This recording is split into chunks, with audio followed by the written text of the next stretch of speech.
So it has come to my attention that there is a maintenance step on a latex printer that I didn't think about. Now, for the most part, I don't do any maintenance on a latex printer. The latex printer is self-maintaining. I leave for business for a trade show, come back in 2 weeks, printer prints just like I left it. I don't do anything. I could wear what I have on and run the latex printers every day of the week. I don't get ink all over me. I don't have jugs of, solvent ink that's all been purged out of the printer. I don't have any of that stuff. So lo and behold, I didn't know there was this maintenance feature, but come to think about it, I guess it kind of makes sense. If you're running a lot of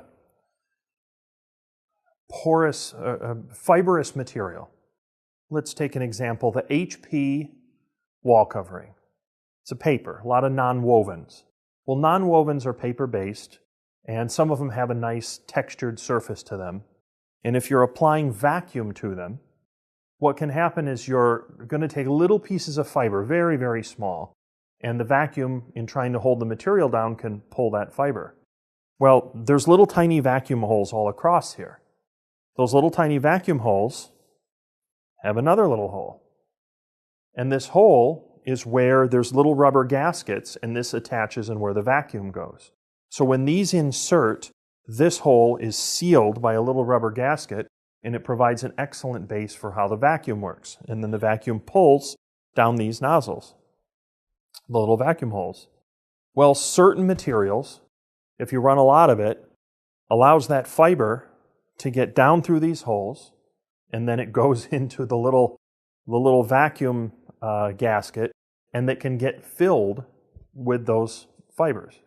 In which case you want to take this off, take a vacuum, put it on this hole and kind of suck it out. Generally, they're not going to clog these little holes. They're going to go down through here, and then they're going to clog up the little vacuum gaskets. But you can clean this out, make sure that these holes are open. With the ink collector, the issues in the past with printing on the platen, especially with getting ink on the platen, where you'd have to kind of punch these holes out, that's not really common on a 360, 370, 570 because you put the ink collector in. You might see a little bit of that on a 330 or a 310 if you were running some materials where a little bit of the ink got through the fabric and you'd have to keep the holes open, in which case just any sort of little jewelry punch or even a thin paper clip that can kind of open those up is fine. But the main thing is after you've cleaned this, you take a little vacuum. I use one that has a little, it's like a little computer vacuum. It has like a little stalk on it.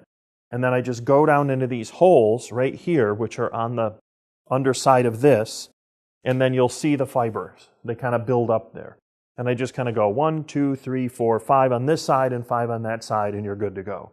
What will happen if you don't clean that out periodically, it'll compromise your vacuum, and then you're thinking, what's going on? I'm getting these head strikes because the material's not holding down. Well, your vacuum's been compromised because the holes are full of too much of the fiber, running a lot of non-wovens. Hat tip to a customer of mine that sent me notice about this and let me know. Took a video of it. I hadn't seen this before, but it makes complete sense, and I checked mine, and sure enough, I had some fiber in mine too from some of the stuff I've run. So just a thing to note about cleaning the vacuum. It doesn't happen with many materials. You'll probably never see anything like that if you ran adhesive vinyl or banner all day.